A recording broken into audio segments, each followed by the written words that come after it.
Chapter 9. Then verily the first covenant had also ordinances of divine service and a worldly sanctuary. For there was a tabernacle made, the first wherein was the candlestick, and the table, and the showbread, which is called the sanctuary.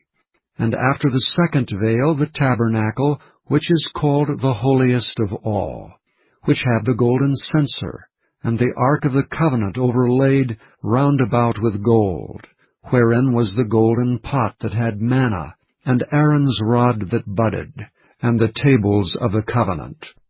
And over it the cherubims of glory, shadowing the mercy seat, of which we cannot now speak particularly. Now when these things were thus ordained, the priests went always into the first tabernacle, accomplishing the service of God.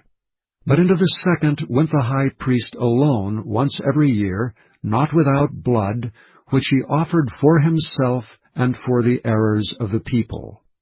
The Holy Ghost this signifying, that the way into the holiest of all was not yet made manifest, while as the first tabernacle was yet standing, which was a figure for the time then present, in which were offered both gifts and sacrifices, that could not make him that did the service perfect as pertaining to the conscience, which stood only in meats and drinks and divers washings, and carnal ordinances imposed on them until the time of Reformation. But Christ being come an high priest of good things to come, by a greater and more perfect tabernacle, not made with hands, that is to say, not of this building, neither by the blood of goats and calves, but by his own blood he entered in once into the holy place, having obtained eternal redemption for us. For if the blood of bulls and of goats, and the ashes of an heifer sprinkling the unclean sanctifieth to the purifying of the flesh, how much more shall the blood of Christ, who through the eternal Spirit offered himself without spot to God, purge your conscience from dead works to serve the living God? And for this cause he is the mediator of the New Testament, that by means of death, for the redemption of the transgressions that were under the first testament, they which are called might receive the promise of eternal inheritance. For where a testament is, there must also of necessity be the death of the testator. For a testament is of force after men are dead. Otherwise it is of no strength at all while the testator liveth. Whereupon neither the first testament was dedicated without blood.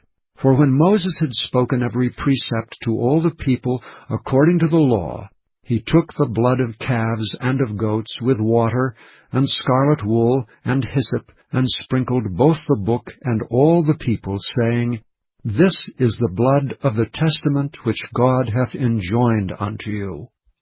Moreover he sprinkled with blood both the tabernacle and all the vessels of the ministry. And almost all things are by the law purged with blood, and without shedding of blood is no remission. It was therefore necessary that the patterns of things in the heavens should be purified with these, but the heavenly things themselves with better sacrifices than these.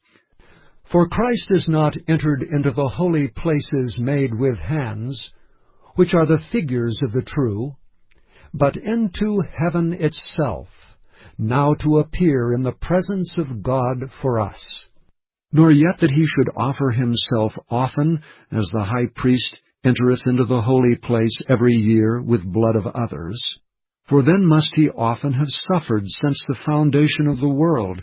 But now once in the end of the world hath he appeared to put away sin by the sacrifice of himself. And as it is appointed unto men once to die, but after this the judgment, so Christ was once offered to bear the sins of many, and unto them that look for him shall he appear the second time, without sin unto salvation.